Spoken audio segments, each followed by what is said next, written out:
দোস্ত, ফিলিস্তিন জ্বলছে। শিশু, নারী, নিরীহ মানুষ রক্ত দিচ্ছে, আর আমরা বারবার আঙুল তুলছি শুধু পশ্চিমাদের দিকে। কিন্তু আজ উত্তম রিয়াকশনে আমরা প্রশ্ন তুলব আরো গভীরে। ইসরায়েল কি সত্যি একা, নাকি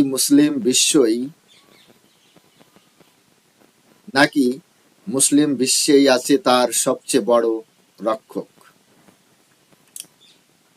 এই সত্য শুনতে কষ্ট হবে, কিন্তু সত্য লুকিয়ে রাখলে ইতিহাস বদলায় না। আজ আবেগ নয়, নির্মম বাস্তবতার আলোয় এই বিষয়টা রিয়াকশন ও বিশ্লেষণ করব। দোস্ত, আজ আবার ডিফেন্স আপডেট বাংলাদেশ চ্যানেলের আরেকটি ভিডিও নিয়ে আপনাদের মাঝে হাজির হয়েছি। আর আজকের ভিডিওর টাইটেল হচ্ছে মুসলিম বিশ্বেই আছে ইসরায়েলের রক্ষক। দোস্ত নমস্কার, আমি উত্তম, আপনারা দেখছেন উত্তম রিয়াকশন। আপনারা যদি চ্যানেলে নতুন হয়ে থাকেন তাহলে চ্যানেলটি সাবস্ক্রাইব করে বেল আইকন অন করে অল করে রাখবেন পরবর্তী ভিডিওর নোটিফিকেশন পাওয়ার জন্য। অলরেডি যেসব বন্ধুরা চ্যানেলটি সাবস্ক্রাইব করে আমার ইউটিউব পরিবারের সদস্য হয়েছেন তাদের প্রতি রইল অসংখ্য ধন্যবাদ। ভিডিওটা ভালো লাগলে একটা লাইক করবেন, শেয়ার করে আপনার বন্ধুদের দেখার সুযোগ করে দিতে পারেন। কমেন্ট সেকশন লিখে অবশ্যই জানাতে পারেন আপনারা কোন ধরনের ভিডিওতে রিয়াকশন চান। আমি চেষ্টা করব সেই সব ভিডিও আপনাদের মাঝে নিয়ে আসার জন্য। তাহলে চলুন বন্ধুরা, সময় নষ্ট না করে প্রথমে ভিডিওটা দেখি। ভিডিওর শেষে অবভিয়াসলি আমার ওপিনিয়ন থাকবে, আর হ্যাঁ, অরিজিনাল ভিডিওর লিংক আমার ডেসক্রিপশনে মেনশন করা থাকবে। আপনারা চাইলে চ্যানেলটি ভিজিট করতে পারেন, চ্যানেলের ভিডিওগুলো অবশ্যই দেখতে পারেন।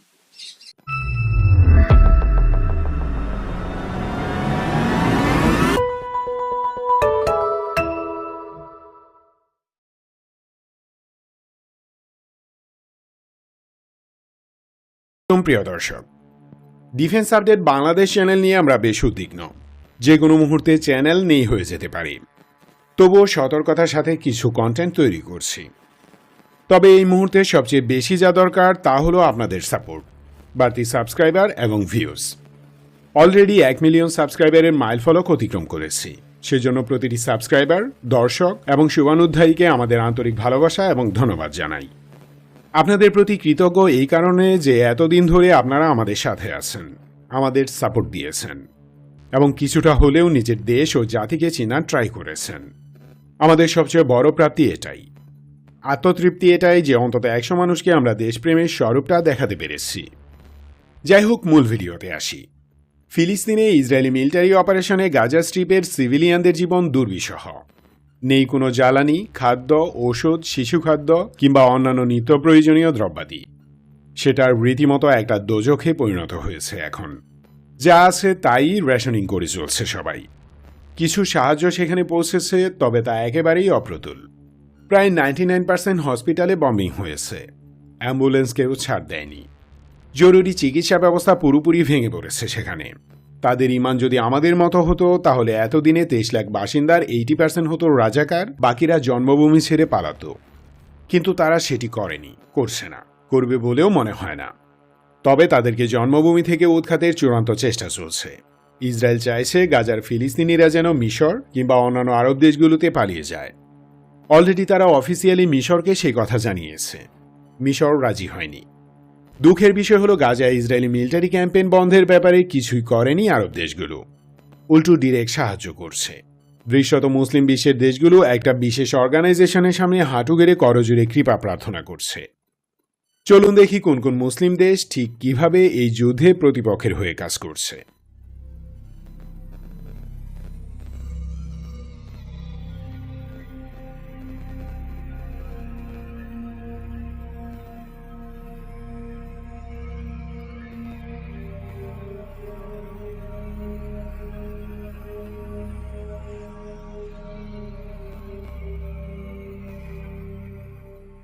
উসমানী সাম্রাজ্য 1516 সালে মিশরীয় মামলুকদের কাছ থেকে ফিলিস্তিন দখল করে নেয়। এরপর 1918 সাল পর্যন্ত তা উসমানী সাম্রাজ্যের অধীনে ছিল। প্রথম বিশ্বযুদ্ধের শেষ দিকে আরবদের সহায়তায় ব্রিটিশরা ফিলিস্তিন সহ পুরো জাজিরাতুল আরব দখল করে নেয়। তখন ব্রিটিশদের সাথে ফিলিস্তিনেরাও হাত মিলিয়েছিল। British foreign minister Arthur Balfour এবং British Indian army officer lieutenant colonel Henry ম্যাকমোহনের সাথে হাত মিলায় মক্কার আমির হোসেন বিন আলী। আরবদের সেই বিশ্বাসঘাতকতার কারণে উসমানী সাম্রাজ্যের পতন হয়। পুরো সাম্রাজ্য নিজেদের মাঝে ভাগাভাগি করে নেয় ব্রিটেন ও ফ্রান্স। গভীর এই ষড়যন্ত্রের ফলে ভেঙে পড়ে উসমানী সাম্রাজ্য। তখন থেকেই আরবদের প্রতি তুর্কিদের একটা প্রতিপক্ষমূলক অবস্থান সৃষ্টি হয়, যা ক্ষেত্রবিশেষে এখনও রয়ে গেছে। যাই হোক, আরবদের বেইমানির ফলাফল তারা পেয়ে যায়। ফিলিস্তিনে ইসরায়েল প্রতিষ্ঠা করে ব্রিটিশরা। শুরু হয় চূড়ান্ত দমন। এরপর যদিও আরব দেশগুলো ইসরায়েলের সাথে কয়েকটি যুদ্ধে লিপ্ত হয়েছে, কিন্তু সবগুলোতে তারা হেরে যায়। এরপর থেকে আরব দেশগুলো একে একে ইসরায়েলের সাথে গোপন সখ্যতা বজায় রাখে, অবশ্যই তা আমেরিকার মাধ্যমে। একবিংশ শতাব্দীর তৃতীয় শতকে এসে ওপেন ডিপ্লোম্যাটিক রিলেশন গড়ে তোলে, অতীত অত্যাচার এবং বিশ্বাসঘাতকতার ইতিহাস উপেক্ষা করে। দু একটা আরব দেশ যারা তখনও স্বাধীন ফিলিস্তিনের পক্ষে ছিল, তারাও ওয়েস্টার্ন স্যাংশন এবং মিলিটারি অ্যাকশনে কাবু হয়ে যায়। এই দীর্ঘ ব্যাখ্যার উদ্দেশ্য হল বর্তমান সময়ে কে কার পক্ষে আছে এটা যেন সহজে বুঝতে পারেন। আবেগ, অনুভূতি এবং মতাদর্শের বাইরে গিয়ে যেন উপলব্ধি করতে পারেন আসলে মুসলিমদের কিভাবে চিন্তা করা উচিত। আর কথা না বাড়িয়ে চলুন ভিডিওর মূল অংশে যাই।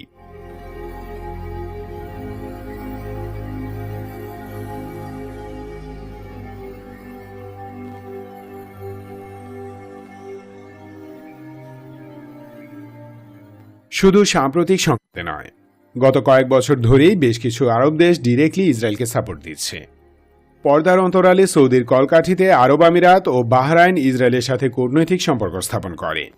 ডিসকাশন চলছে ওমানের সাথে। খোদ সৌদিও তেল আভিভকে স্বীকৃতি দিয়ে ডিপ্লোম্যাটিক রিলেশন শুরুর জন্য আলোচনা করছে। যদিও আপাতত তা স্থগিত আছে, তবুও তা একেবারে বাতিল করা হয়নি। বর্তমান কনফ্লিক্টে সৌদি ও জর্ডান ডিরেক্টলি ইসরায়েলের হয়ে কাজ করছে। যেমন ইসরায়েল লক্ষ্য করে ইয়েমেন থেকে ফায়ার করা মিসাইল ও ড্রোন ঠেকানোর দায়িত্ব নিয়েছে সৌদি ও জর্ডান। এই কাজে তারা নিজেদের এয়ার ডিফেন্স সিস্টেম ইউজ করছে না ঠিক, কিন্তু ইউএস মিলিটারিকে বিনা শর্তে তাদের মাটিতে এয়ার ডিফেন্স সিস্টেম মোতায়েন করতে দিয়েছে, যা ইয়েমেনি মিসাইল অ্যান্ড ড্রোন শুটডাউন করার কাজে ব্যবহৃত হচ্ছে। ইসরায়েলে জরুরি আমেরিকান সমরাস্ত্র পরিবহনের জন্য জর্ডান তার ভূমি ও আকাশসীমা উন্মুক্ত করে দেয়। প্রকাশ্যে দুই দেশই ইসরায়েলের বিরুদ্ধে কথা বলছে, কিন্তু তলে তলে 100% তেল আভিভের হয়ে কাজ করছে তারা। বিনিময়ে ক্ষমতার নিশ্চয়তা এবং পশ্চিমা দেশগুলোতে বিনিয়োগকৃত সম্পদের নিরাপত্তা পাচ্ছে তারা, আর কিছুই না। মিশর গাজার সাথে তার সীমান্ত সিল করে প্রতিরোধীদের অস্ত্র সরবরাহ বন্ধ করে দেয়। এই সংঘাতের সময়েও তারা সীমান্ত বন্ধ রাখে, ফলে অতি জরুরি ঔষধ, খাদ্য এবং জীবন রক্ষাকারী দ্রব্যাদি সরবরাহ থেমে যায়। ওপেন জেলে থাকা প্রায় 23 লাখ মানুষের দুর্যোগময় জীবন আরও দুর্বিষহ হয়ে পড়ে। মিশর তার সীমান্ত কমপ্লিটলি বন্ধ করে ইসরায়েলের অনুরোধে, অর্থাৎ তারাও তেল আভিভের লাঠিয়াল হিসেবে কাজ করছে। তাছাড়া মিশরে থাকা ফিলিস্তিনি প্রতিরোধীদের অনেকেই তারা ইসরায়েলের হাতে তুলে দিয়েছে এবং ইসরায়েলি গোয়েন্দা সংস্থাকে অনুমতি দিয়েছে মিশরে বসবাসকারী যে কোনো প্রতিরোধীকে নিউট্রালাইজ করার। বিনিময়ে সাবেক প্রেসিডেন্ট হোসনি মোবারক ও তার উত্তরসূরি আবদেল ফাতাহ আল সিসির ক্ষমতাকে ব্যাকআপ দিচ্ছে ওয়েস্টার্ন ওয়ার্ল্ড। যদিও সিসি মিশরের ইতিহাসে প্রথমবারের মতো গণতান্ত্রিকভাবে নির্বাচিত প্রেসিডেন্টকে কার্যত হত্যা করেছে, তাই এটা বলাই যায় যে ফিলিস্তিনিদের গলা চিপে ধরে রেখেছে এই সিসি। আরব আমিরাত আছে ঠিক এর পরেই। গত 8-9 বছরে তারা ইসরায়েলের জিগরিদোস্ত হবার জন্য প্রাণান্তকর চেষ্টা চালাচ্ছে। স্বীকৃতি তো দিয়েছেই, উপরন্তু ইসরায়েলের সাথে $1 বিলিয়ন বাণিজ্য চুক্তি, সামরিক প্রশিক্ষণ বিনিময় এবং আমিরাতের মাটিতে ইসরায়েলি গোয়েন্দা কার্যক্রম চালানোর অনুমতি দিয়ে তেল আভিভের গুডবুকে স্থান পাবার ট্রাই করছে তারা। সাম্প্রতিক সংঘাতের জন্য আরব আমিরাত প্রতিরোধীদের দায়ী করেছে। আবুধাবির মতে এই বিপর্যয়ের জন্য 100% দায়ী হল। শুধু কি তাই, অভিযোগ উঠেছে যে এই মিলিটারি ক্যাম্পেইনে তারা সমরাস্ত্র দিয়েও সাপোর্ট দিচ্ছে। আমিরাত নাকি ইসরায়েলে প্রচুর পরিমাণ সামরিক সরঞ্জাম ও অস্ত্র পাঠিয়েছে। আমিরাতি এয়ারফোর্সের ট্রান্সপোর্ট প্লেনগুলো ইসরায়েলে 8টি ফ্লাইট পরিচালনা করেছে। কিছু ইসরায়েলি এবং ওয়েস্টার্ন সোর্স এই তথ্য নিশ্চিত করলেও অফিসিয়ালি কোনো পক্ষই এ বিষয়ে হ্যাঁ বা না বলেনি। ওদিকে বাহরাইন ডাবল গেম খেলছে। ইসরায়েলি রাষ্ট্রদূতকে তারা বের করে দেওয়ার কথা বললেও বাস্তবে ফুল ডিপ্লোম্যাটিক রিলেশন বজায় রেখেছে। $1 বিলিয়ন বাণিজ্য চুক্তিও আছে তাদের, অথচ ফিলিস্তিনিদের জন্য তেমন কিছুই করছে না তারা। আজারবাইজান ইসরায়েলকে জ্বালানি তেল ও গ্যাস সাপ্লাই দিয়ে থাকে। এই দুই দেশের সম্পর্ক আরব দেশগুলোর সাথে ইসরায়েলের সম্পর্কের মতো নয়। আজারবাইজান যখন হায়নাদের মাঝে একা ছিল তখন কোনো আরব অথবা মুসলিম দেশ তার পাশে দাঁড়ায়নি। আজারবাইজানের ভৌগোলিক অখণ্ডতা প্রশ্নেও কোনো ভূমিকা রাখেনি।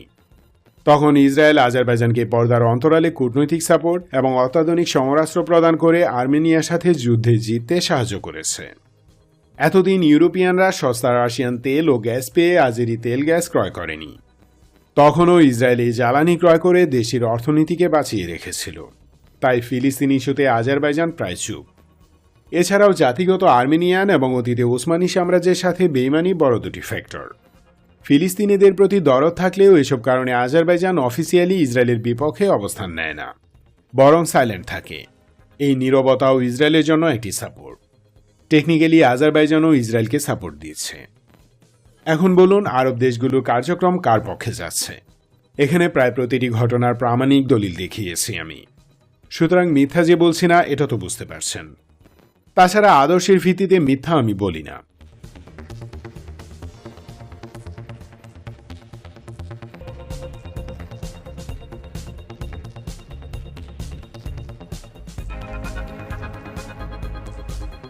এবার চলুন দেখি ইনডিরেক্ট সাপোর্ট কারা দিচ্ছে।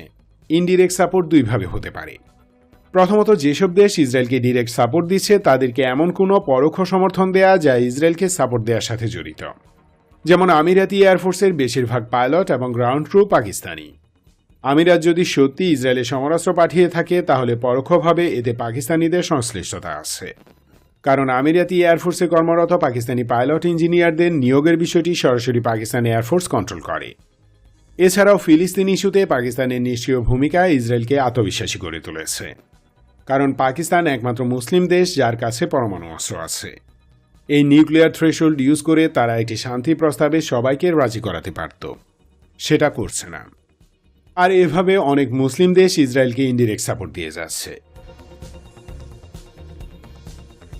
দ্বিতীয় টাইপের ইনডিরেক্ট সাপোর্ট হলো বর্তমান সরকারের রাজনৈতিক ও কূটনৈতিকভাবে নীরব থাকা। Oman, Pakistan, Bangladesh, Morocco, Tunisia, Sudan, Nigeria দৃশ্যত নীরব। দায়সারা গোছের একটা বিবৃতি দিয়ে নিজের চরকায় তেল মারায় ব্যস্ত। এর মাঝে বাংলাদেশ, নাইজেরিয়া, মরক্কো ও সুদান ইসরায়েল থেকে বিভিন্ন ধরনের সামরিক ও গোয়েন্দা নজরদারি সরঞ্জাম ক্রয় করে তেল আভিভকে ইকোনমিক্যালি সাপোর্ট দিয়েছে। নীরব না থেকে এই দেশগুলো উচ্চকণ্ঠে একযোগে প্রতিবাদ করলে অবশ্যই পশ্চিমাদের পেটে একটা মোচড় দিত, কারণ তারাই ইসরায়েলের আসল রক্ষক। বিশেষ করে আমেরিকা, ব্রিটেন, ফ্রান্স এবং জার্মানির অর্থনীতি বেশ কয়েকটি মুসলিম দেশের বাণিজ্য ও জ্বালানির উপর নির্ভরশীল। তারা ইকোনমিক ধাক্কা খেলে আপাতত হলেও ইসরায়েলকে থামাত।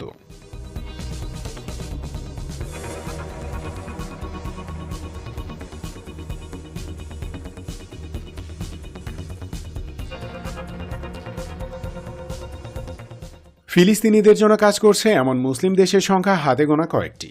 ইরান তার শীর্ষে। এর পরের অবস্থানে আছে সিরিয়া, লেবানন ও ইয়েমেন। তবে সবচেয়ে বেশি অবদান ইরানের।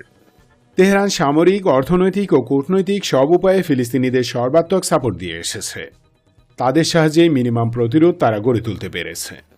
না হলে আরও আগেই ফিলিস্তিন শব্দটি দুনিয়ার ডিকশনারি থেকে মুছে যেত।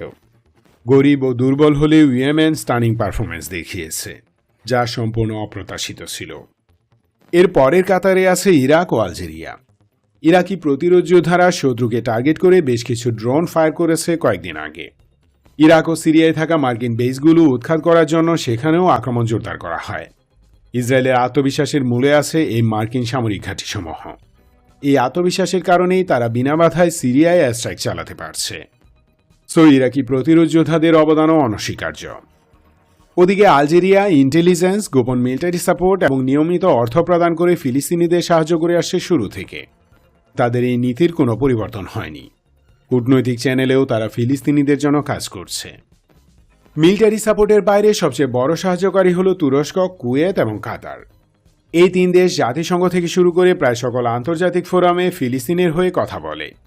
প্রতি বছর বিপুল পরিমাণ অর্থ প্রদান করে গাজা ও পশ্চিম তীরের ফিলিস্তিনিদের জন্য। সেখানকার স্বাস্থ্য, শিক্ষা ও প্রশাসনিক কার্যক্রমে প্রয়োজনীয় অর্থের বড় একটি অংশ এই তিন দেশ থেকে দেওয়া হয় বিভিন্ন উপায়ে। অফিসিয়াল চ্যানেল ছাড়াও এনজিও এবং দাতা গোষ্ঠীর মাধ্যমে বিপুল পরিমাণ অর্থ প্রদান করা হয়। পাশাপাশি বর্তমান টার্কিশ প্রেসিডেন্ট এরদোয়ান স্বাধীন ও সার্বভৌম ফিলিস্তিনি রাষ্ট্র প্রতিষ্ঠা করে তাকে জাতিসংঘের সদস্য হিসেবে বিশ্বের সব দেশের স্বীকৃতি আদায় এবং ফিলিস্তিনের সামরিক নিরাপত্তার জন্য বহুপক্ষীয় সিকিউরিটি গ্যারান্টি সৃষ্টির জন্য পশ্চিমা দেশগুলোকে চাপ দিচ্ছেন। এরদোয়ানের যৌক্তিক এই চাপ নিষ্ক্রিয় করার জন্য মার্কিন secretary of state Antony Blinken মিশর, সৌদি, বাহরাইন, আরব আমিরাত, ওমান, কাতার এবং জর্ডানকে নিয়ে গোপন একটি মেকানিজম তৈরির চেষ্টা করছে, যা আলটিমেটলি ইসরায়েলের জন্য মারাত্মক উপকারে আসবে। এই মেকানিজমের ফলে ফিলিস্তিন ইস্যু থেকে আপাতত তুরস্ক, কুয়েত, আলজেরিয়া, ইন্দোনেশিয়া এবং মালয়েশিয়াকে বাদ দেওয়া যাবে। শুধু তাই নয়, রাশিয়া এবং চীনকেও ফিলিস্তিন ইস্যু থেকে হটানো সম্ভব হবে। ফাঁকে দিয়ে ইসরায়েল তার শক্তিমত্তা দ্বিগুণ করে পুরো জাজিরাতুল আরব দখলের আসল মিশন বাস্তবায়নে মাঠে নামবে।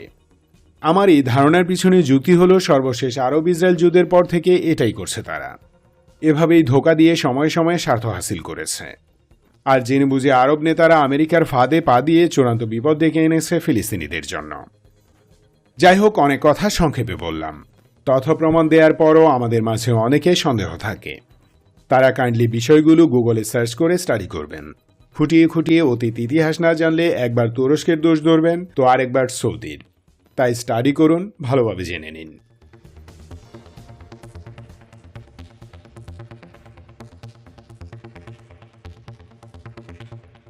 Thanks for watching this video. Stay alert, stay awake and stay safe. Love Bangladesh, long live Bangladesh.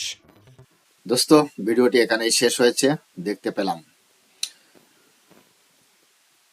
Houthi R Hamas এসব থেকে মুক্ত করতে হবে। এই হুতি শেষ করতে হবে আর হামাস শেষ করতে হবে। যারা হামাস নামে পরিচিত, তারা যে কুখ্যাত সন্ত্রাসী, মানব জাতির দুশ্মন, এদেরকে শেষ করতে হবে। তাহলেই প্যালেস্টাইন আর ইসরায়েলের মধ্যে শান্তি ফিরে আসবে। কিন্তু সেটা তো হচ্ছে না, সেটার প্রতি কেউ নজর দিচ্ছে না। বরং ইন্ধন জুগিয়ে যাচ্ছে এই হুতি আর হামাসের উপর। আর এরা বারবার ইসরায়েলের উপর অ্যাটাক করছে। পাকিস্তান সে কিছু করতে পারবে না। তার কারণ সে শুধু এটুকু করতে পারবে, তার পাসপোর্টে লিখতে পারবে যে ইসরায়েলে কোনো পাকিস্তানি সাপোর্ট করতে পারবে না। ইসরায়েলকে আজ পর্যন্ত পাকিস্তান কোনো মান্যতা দেয়নি। বাংলাদেশ তার পাসপোর্টে লিখতে পারবে যে বাংলাদেশি নাগরিক কখনোই এই পাসপোর্ট নিয়ে ইসরায়েল ভ্রমণ করতে পারবে না। এটাই হচ্ছে এদের প্রতিবাদ। এতে কি যায় আসে? এতে কিছু যায় আসে? কোনো কিছু যায় আসে না। একটা শিক্ষিত জাতিকে ধ্বংস করা অত সহজ নয়। ইসরায়েল হচ্ছে একটা শিক্ষিত জাতি। ইয়ামেন অশিক্ষিতর একটা দেশ, যেখানে জলদস্যুদের আড্ডা। হুতি এক সন্ত্রাস গোষ্ঠী, তাদের আড্ডা। আর প্যালেস্টাইনে রয়েছে হামাস। গাজাপট্টিতে হামাসের মূল ঠিকানা।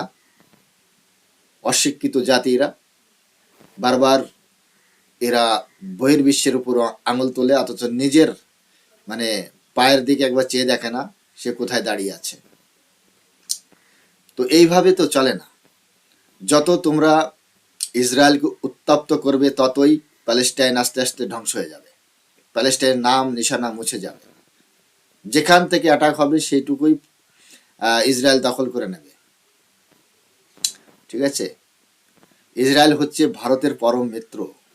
আর ইসরায়েলের উপর যদি পাকিস্তান কিছু বলতে যায় না, ইসরায়েলের উপর যদি পাকিস্তান অ্যাটাক করে, তাহলে এখানে ভারত কি চুপ করে বসে থাকবে? ভারত কিন্তু তার জবাবটা ঠিক সময়ই দেবে। তার কারণ মিত্রর জন্যই কাজ করে। আর মুসলিম রাষ্ট্রের যারা ইসরায়েলের সাপোর্ট করে, তারা মনে হয় বেকুব, তারা বুদ্ধিহীন মানুষ। যত বুদ্ধিমান মানুষ থাকে হচ্ছে পাকিস্তানে, বাংলাদেশে, আর সব দুনিয়ার মানুষ পাগল, তারা কিছু বোঝে না, ইসলাম সম্পর্কে তাদের কোনো জ্ঞান নেই।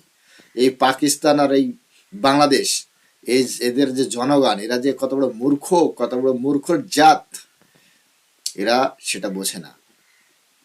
সৌদি আরব থেকেই ইসলাম ধর্মের প্রচার হয়েছে, সৌদি আরবেই ইসলামের জন্ম, আর সেই ইসলামকেই এরা শেখায়। সৌদি আরবকে ইসলাম কি, ইসলাম কোন ধরনের, ইসলাম কি কি করতে হয়, কিভাবে জিহাদি করতে হয়, সেগুলো এরা সৌদি আরবকে শেখায়। কত বড় মূর্খর জাত! এরা নিজেরাই কোরআন শরীফ লিখেছে, নিজেরাই লিখেছে। বাংলাদেশ, পাকিস্তান, এরা এই কোরআন শরীফগুলো নিজেরাই লিখেছে, এদের মৌলবীরা লিখেছে।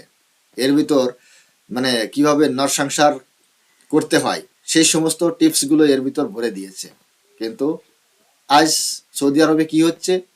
মহাভারত পড়ানো হচ্ছে তাদের, রামায়ণ পড়ানো হচ্ছে। কেন পড়ানো হচ্ছে? যাতে তারা মানুষ হতে পারে, তারা যাতে মানুষ হতে পারে। সেই সৌদি আরব, কাতার, সেখানে হিন্দুদের ভব্য বিশাল বড় মন্দির নির্মাণ হচ্ছে, কিন্তু বিরোধিতা করছে কে? পাকিস্তান, বাংলাদেশ। আরে ভাই, এই সন্ত্রাসীদের উপর থেকে হাতটা সরাও। আরে ভাই, এই সন্ত্রাসীদের মদত করা তো বন্ধ করো, তাহলেই না শান্তি আসবে বিশ্বে। বিশ্বের অশান্তির মূল হচ্ছে কিছু মুসলিম দেশ। তুরস্ক, সে নিজেকে খলিফা তৈরি করার চেষ্টা করছে, মুসলিম দেশের খলিফা হওয়ার চেষ্টা করছে। অত সহজ, অত সহজ? তো বন্ধুরা, বলতে গেলে অনেক কিছুই বলা যায়, কিন্তু অত কিছু বলে তো কোনো লাভ নেই। তবে মুসলিম রাষ্ট্র নয়, ইসরায়েল তার নিজের দমে, নিজের শক্তিতে এখনো টিকে আছে, ভবিষ্যতেও টিকে থাকবে। আর নিউক্লিয়ার বমের কথা বলছে, পাকিস্তানের কাছে আছে, ওই ইসরায়েলের কাছেও আছে। ওই ইসরায়েলই হচ্ছে নিউক্লিয়ার বমের জনক, এক ইহুদি নির্মাণ করেছিল নিউক্লিয়ার বম।